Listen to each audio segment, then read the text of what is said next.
Hello and welcome once again to Tileford. I've had a bit of a mixed month with the layout, if I'm being honest, and I think it's been a case of one step forward, probably two or three, or maybe even a few more backwards. So I'll come on to that shortly in this update. Before I do that, I'm mindful that this is the first video that I've posted since the whole coronavirus kicked off, and I just want to say a few words really. Firstly, to those of you that are watching, I hope that everyone is well and staying safe and doing what you got to do. But mainly, I just want to say to anyone watching this who is an NHS worker or works in care, or if your partner or family or friends are working in those sectors, just really a huge thank you. I think times like this really make you value and appreciate the work that these guys are doing. Like all of you, I hope I'm out on a Thursday night clapping for the NHS and for our care staff, and you know, I hope that the applause lasts long after this awful virus is eradicated, and hopefully this will be the start of a new level of appreciation for these just tremendous people. So that's really all I wanted to say about that.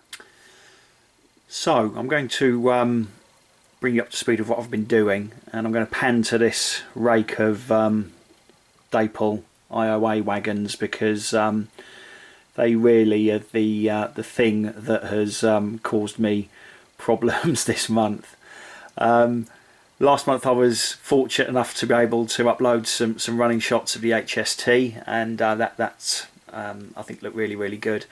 I thought it would be nice to do some more running shots, so I hooked up this rake of IOAs to one of my Bachmann 66s and started to give it a run around the layout, and that's where my problems began. So the problem that the 66 and the rake of IOAs uncovered was that on this point here it was consistently derailing. Now this point leads off of the main line and is a line going into the aggregate works, but yeah, the 66 just kept on derailing. So I tried a different 66, same problem. I then decided to try a different loco. I put a 37 round, same problem. So what I then did was just trace the line back and observed locos running round. Now you'll see here that part of the line has been taken up, and the reason for that is that on this corner here there was the front wheel set was just lifting, so I've had to take the track up, and I'll be relaying it at some point over the next few days. But then things took a turn for the worse, because I noticed that on approaching the fiddle yard there seemed to be even more derailments happening quite regularly. 66s didn't like it, I didn't like some of the points, and 37 definitely didn't like some of the points. By a process of elimination, it became obvious to me that what I needed to do was to rework the fiddle yard track plan for a third time, and that's really what I've been doing. Now, when I relayed the fiddle yard in code 75 track, of course I tested to make sure that the curves are okay, and I used a couple of coaches from the Class 800 IEP. They're the longest coaches that I've got, and they seem to be okay.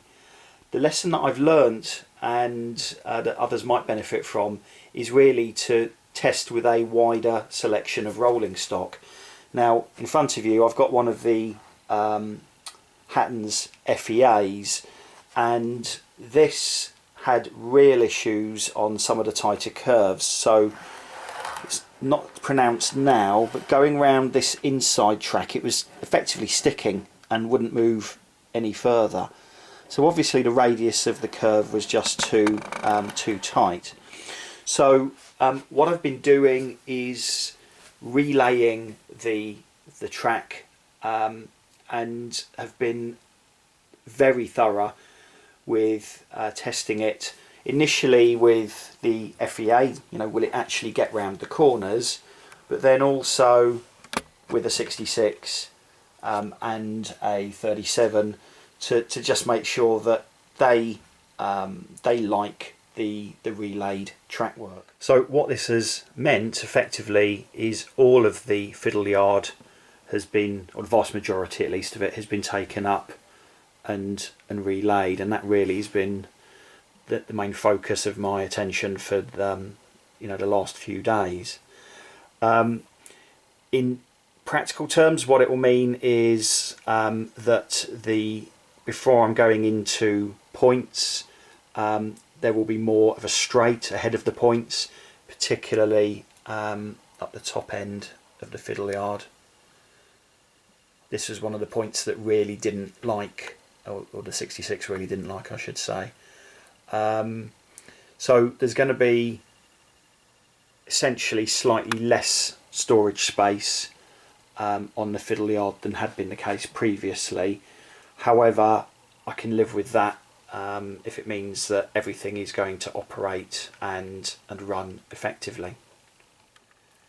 The reworking of the track plan means that a lot of re-drilling of dropper wires and then reconnection underneath the baseboard. So those of you that follow the channel know just how much I love electrical work. It's absolutely the high point of everything for me. The Dremel here has been working overtime. It's got through probably quite a few cutting discs to get the track to the right size, and as you can see, it's still a bit of a work in operation. One thing I have found quite useful is I have still got a few pieces of set track. So what we've got here is a second radius curve, and I've been using that as a template, just really on the inside lines where it is pretty tight. So and it seems to be working okay so far. I hope that I'm going to have enough track. I had a couple of pieces left over from when I originally laid it, and with any luck that should be enough to see me through, because at the moment you cannot get hold of a flexi track on Hattons, not by the single piece, and I don't want to have to buy a whole box of it. So hopefully I'll have enough of the flexi track to be able to complete it. If not, then we'll just have to leave it slightly incomplete until normal service is resumed. So that's really all of the work that's been going on in the fiddle yard. Nothing very exciting, unfortunately, but quite important to get it right.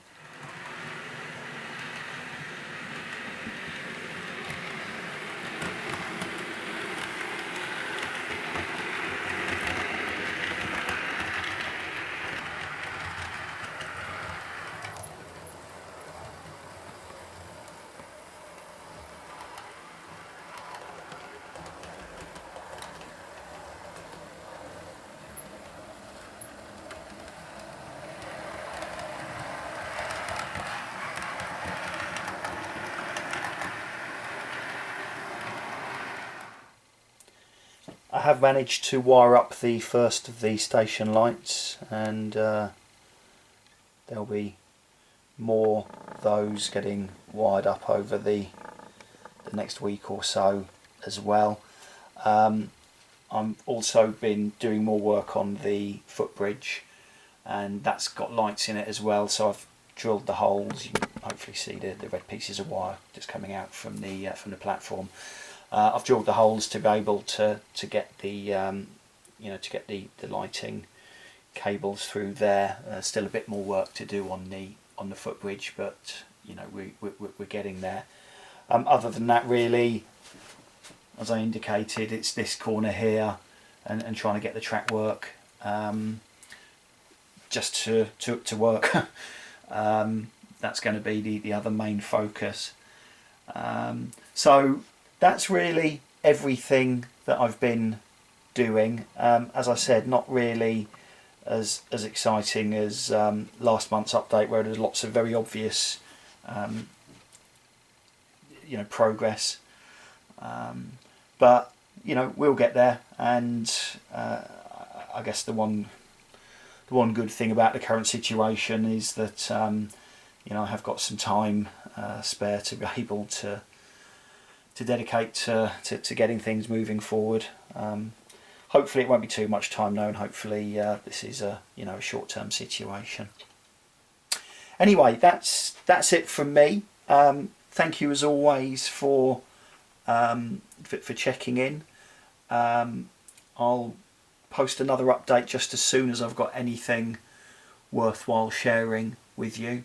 In the meantime, look after yourselves, look after those around you, stay safe, and I'll see you again soon. Cheers guys, all the best.